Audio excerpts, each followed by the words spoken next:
তো অ্যাকচুয়ালি আমি এখন আছি হরিরামপুর বাজারে, আর পিছনে আছে আমাদের হরিরামপুর ঘাট। ঠিক আছে, আজকে আমরা হরিরামপুর ঘাটটি তোমাদের সঙ্গে শেয়ার করবো। কত কত আমাদের এখনই চলে আসবো। ঠিক আছে, গিয়ে এখনই চলে আসবো, ওই পার যাবে না। যা আসা কোটি টাকা? ঠিক আছে, হ্যাঁ ভিডিও করবো নিচ্ছেন। আর যখন জল জমে যায় তখন নৌকা চলো এখানে। তো এখন আমি যেখানে আছি হরিরামপুর ঘাটে। হরিরামপুর ঘাট অ্যাকচুয়ালি দুটো ব্লককে ভাগ করেছে। তো এই যে ঘাট দুটো ব্লককে ভাগ করেছে, রানীনগর ব্লক, এই দুটো ব্লকের মানুষ বিভিন্ন কাজসূত্রে এটা হয়ে হরিরামপুর ঘাট হয়ে ওরা লালবাগে যায়। লালবাগে হসপিটালস, কলেজ থেকে শুরু করে স্কুল, বিভিন্ন প্রতিষ্ঠান, বিভিন্ন কাজসূত্রে এখান থেকে কিন্তু যাওয়া হয়। তো এখন হয়তো মানে কি বলবো, জল নেই, এখন যাতায়াত করতে হয়তো হেঁটে যাচ্ছে মানুষ, সুবিধা হচ্ছে, বা বাইক গাড়ি থাকলে চালিয়ে চলে যাচ্ছে। কিন্তু অসুবিধা হয় কখন? যখন বন্যার সময় এই যে দুই পাশে মানে পুরো নদীটা যখন ভরে যায় জলে, তখন মানুষের যাতায়াত করছে প্রচুর অসুবিধা হয়। আর জল একদম ওই ধার পর্যন্ত চলে যায়। ওইদিকে যে বাড়িগুলো দেখা যাচ্ছে ওই ধার পর্যন্ত চলে যায়।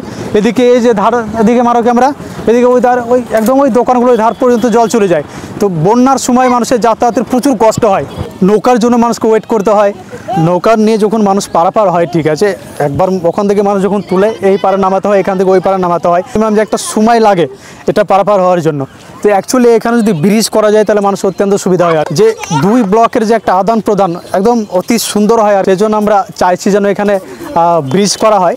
এটা প্রত্যেকের যাতায়াতের ভালো হবে, জনসাধারণের স্বার্থে এখানে ব্রিজ করলে কিন্তু আমাদের মানে প্রত্যেকের ভালো হবে। তাই একটাই আবেদন, ভিডিওটি প্রচুর পরিমাণে শেয়ার করে। এখন শুকনোতায় কোনো প্রবলেম হচ্ছে না, কিন্তু যখন জল জমে যাবে কিনা প্রচুর, ওদেরকে অনেকক্ষণ ওয়েট করতে হয়। নৌকা যখন আসবে ওদেরকে তুলে নিয়ে যাবে। আর অবশ্যই এখানে মানে পারাপার হওয়ার জন্য অবশ্যই চার্জ লাগে। আর সে ওখানে কাউন্টার আছে, ওখানে চার্জ দিয়ে মানে এই রানীনগর ব্লক থেকে যারা যায় ওখানে চার্জ দিয়ে ওদেরকে এক্সিট করতে হবে। বা ওটা থেকে যদি লালবাগ বা সে কী বলে রানীতলা ওই দিক থেকে এলে ওখানে চার্জ দিয়ে কিন্তু এদিকে ওদেরকে ইন্টার করতে হবে। তো এই হচ্ছে অবস্থা বর্তমান হরিরামপুর ঘাটের। তো একটাই আবেদন, ব্রিজ যদি হয়ে যায়, যারা এটাতে যাতায়াত করে প্রত্যেকেরই ভালো হবে। অনেক বড় বড় গাড়ি কিন্তু এটাতে যেতে পারে না, তখন কী করে ওই দেবাইপুর হয়ে ব্রিজ হয়ে কিন্তু ঘুরে যায়।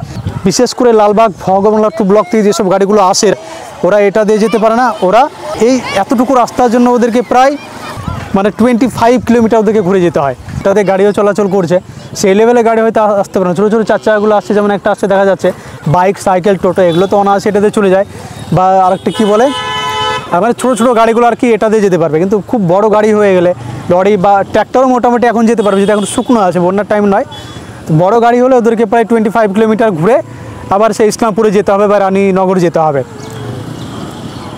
আর যদি মানে মালবাহী কোনো ট্র্যাক্টর যদি থাকে কি না, তোমার মানে ওই বন্যার টাইমে নৌকাতে কিন্তু ট্র্যাক্টর পার হতে পারবে না, প্রচুর অসুবিধা হয়, মানে রিক্সি ব্যাপার আর কি পার হতে গেলে।